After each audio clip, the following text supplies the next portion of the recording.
there are a couple of things to be mindful of to actively avoid if your goal is to be and remain fertile, and that's regardless of whether or not you want to conceive children in the future or not.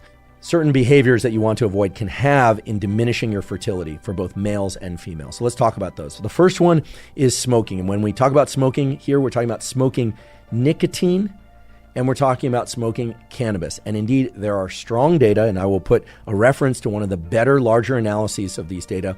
There are strong data showing that cannabis reduces fertility.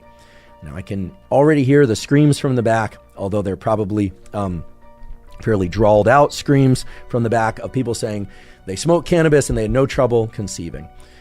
Certainly there will be exceptions, but whether or not you're male or female, smoking cannabis is a bad idea if you want to conceive a healthy child. Can you still conceive a healthy child while smoking cannabis? Probably certain people can. Many people will greatly decrease the probability of a healthy fertilization and pregnancy by smoking cannabis.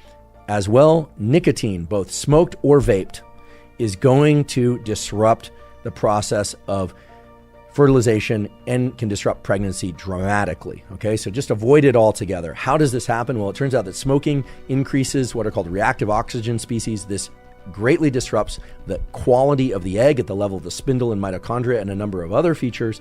And in the sperm, turns out that smoking doesn't necessarily disrupt the sperm directly, although it can cause DNA fragmentation, which can cause all sorts of abnormalities, can prevent fertilization, can lead to birth defects in the offspring. But more importantly, it increases what are called reactive oxygen species in the seminal fluid, in the semen that contain the sperm. This very, under normal circumstances, under healthy circumstances, beautifully orchestrated chemistry of fluid that allows the sperm to thrive in their trajectory and attempt to fertilize the egg and lead to a healthy pregnancy. So if you are a smoker and you want to conceive, the best advice I can give you is to quit smoking. And yes, that includes cannabis as well. Now, I am not somebody who believes that cannabis across the board is not useful. There are medical applications and other applications. So you cannabis smokers, don't come after me with, I guess, whatever it is, with bongs and pipes or whatever it is that you want, or with vapes. The point is that while it can be beneficial for certain populations, it's certainly bad for others.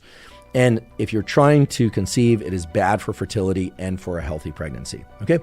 Now, that's smoking and vaping, by the way. Okay, vaping is included there. Now, the next category of don'ts relates to alcohol.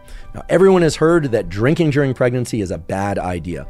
You may have heard, and some people have talked about the fact that there are cultures in which they allow, if you will, or even condone, sadly, 1 or 2 drinks while pregnant, provided it's just champagne or something of that sort. That is a terrible idea. I did an episode all about alcohol, both its potential health effects, of which there turn out to be 0.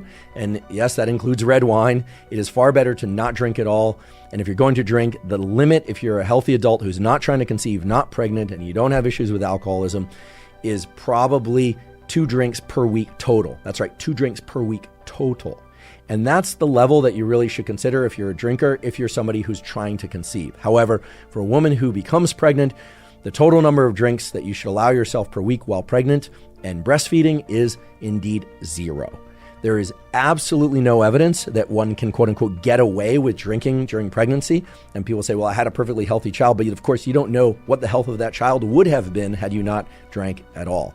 Now, I'm not here with any generally strong stance against alcohol. I myself am somebody who has a drink every once in a while, although I don't consider myself somebody who has a strong proclivity for alcohol.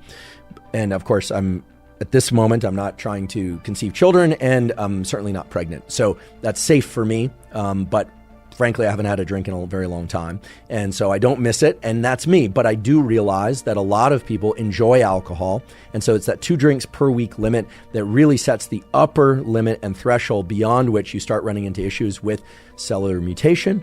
You start running into issues of oxidative stress, greatly increase cancer risk, in particular breast cancer risk. Now, if you're somebody who's seeking to conceive, or you fall into this category that some couples describe themselves as, we're not trying, but we're not trying, meaning they're not using birth control, they're kind of letting chance run its course, well, then you should definitely be aware of the data showing that even just one bout of so-called binge drinking, which is 5 to 6 drinks in a given night or half day in a 12-hour period, one bout of 5 to 6 drinks, if you're a woman or you're a man, greatly increases both the likelihood of mutations in the embryo that would result from a fertilization, and at the same time, for reasons that should be obvious to you based on all the biology we've talked about, a greatly reduced probability of fertilization. Now, that absolutely does not mean that you should use the ingestion of 5 or 6 drinks as a method of birth control. That is not what I'm saying here. What I'm saying is that if you go out on a given night and you have 5 or 6 drinks and you happen to become pregnant, the probability that that pregnancy will be disrupted in some way is greatly increased.